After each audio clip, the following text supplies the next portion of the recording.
All right, let's get into this. Imagine, for almost 2,000 years, a whole collection of Jesus' sayings was just gone, lost to history, literally buried under the sands of the Egyptian desert. Well, today we're digging up the incredible story and the radical message of the Gospel of Thomas. And you want to know the craziest part? The text itself seems to have predicted its own rediscovery. This line, right from saying 5, talks about hidden things being revealed.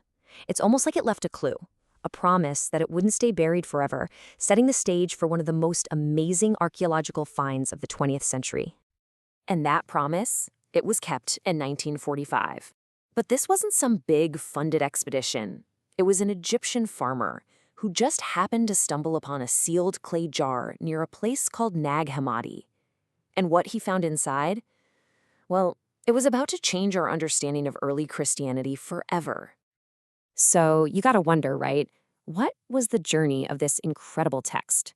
How did it go from being created way back then to being hidden in a jar in the desert for 16 centuries? Okay, so the story probably starts way back in the 1st century, around the same time as the other Gospels. By the 4th century, this version, written in Coptic, was created, and then, for reasons we can only guess at, it was buried. And there it sat, for 1,600 years, until that day in 1945. But even then, it wasn't until 1959 that the world finally got to read a full English translation. So in the grand scheme of things, it's brand new to us. And the impact was, it was huge. For scholars, and then for everyone else, it felt less like reading an ancient manuscript and more like hearing a voice speak directly to you across 2 millennia. This wasn't a story about Jesus.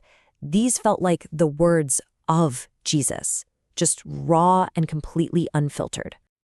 And that's because the Gospel of Thomas is built in a way that's completely different from any other gospel. It's not a narrative. It doesn't tell a story. It's doing something else entirely. It's just this, 114 sayings, or logia, attributed to Jesus. That's it. One after another. There's no story connecting them, no miracles, no crucifixion, no resurrection. It's just the teachings. So let's just compare for a second. The Gospels, you probably know, Matthew, Mark, Luke, and John, they're stories. They tell you about the life and death of Jesus. Thomas, it's a collection of wisdom. The whole focus shifts from believing in historical events to going on a journey of personal, inner discovery. And this format is totally deliberate.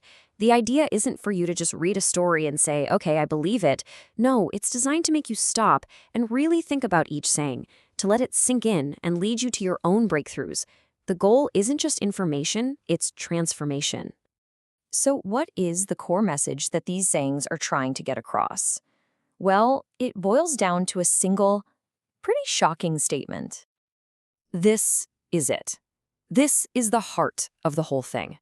The text is basically arguing that real poverty has nothing to do with money. Real poverty is not knowing who you are. If you don't understand your fundamental self, you're living in a state of spiritual lack. And in fact, you are that lack. So where do you find this self-knowledge? Well, according to Thomas, the kingdom isn't someplace you go when you die. It's a state of being, a level of reality that's already here, right now. It's inside you and it's all around you. The trick is just learning how to see it. And the really cool thing is the text doesn't just drop this big idea on you and walk away. It actually lays out a kind of roadmap. You can think of it as a 5-step process for getting there, a journey from not knowing to truly knowing. So it begins, logically enough, with seeking. And then you find. But what comes next isn't peace and quiet. The next step, it says, is to be disturbed. From that disturbance, you move into a state of wonder, of marveling. And only after going through all that do you reach the final state, where you reign over all. Let's hang on that 3rd step for a second, because it's so weird. Be disturbed. The text is insistent that this is a vital part of the process. Real, life-changing knowledge isn't supposed to feel cozy and comfortable. It's supposed to shatter your old ideas. It's supposed to shake you right to your core. But that feeling of being shaken up, that's not the end game. It's the doorway to the 4th step, wonder. Once the initial shock of having your world turned upside down wears off, it's replaced by this feeling of total awe. And this isn't some fantasy. It's the deep recognition that your own mind can actually connect with the intelligence of the entire universe. So, after seeking, finding, being disturbed, and then marveling, where does all this lead? What's the ultimate state you're supposed to reach? The text has a special name for it: becoming a single one. Yeah, there's this original Syriac Aramaic word, ayahaya. And this doesn't just mean being a loner or by yourself. It's talking about a deep inner state of being totally whole, a kind of mystical oneness where all the divisions inside of you and even the division between you and the divine just dissolve.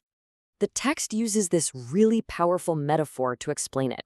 If you can achieve this inner wholeness, this singleness, you'll be filled with light.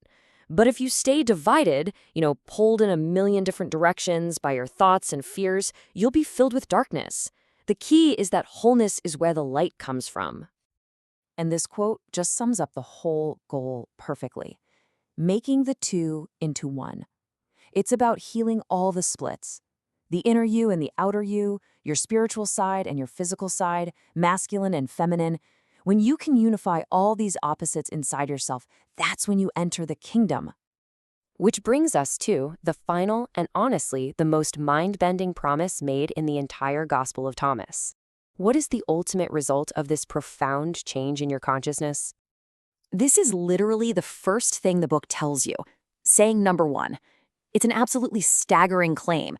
If you don't just read these words, but actually live their meaning, you will no longer taste death. Now, this isn't about your body living forever. It's about something much deeper, a total shift in your relationship with mortality itself. And so, the text just leaves us with this question to ponder. If you actually succeed on this journey, if you come to know yourself not as a body that's going to die, but as a spirit that is timeless, then what is death anymore? What could it possibly mean? It's not an end. It's just a change of scenery for a consciousness that you now know is eternal. And that is the ultimate secret the Gospel of Thomas was buried with.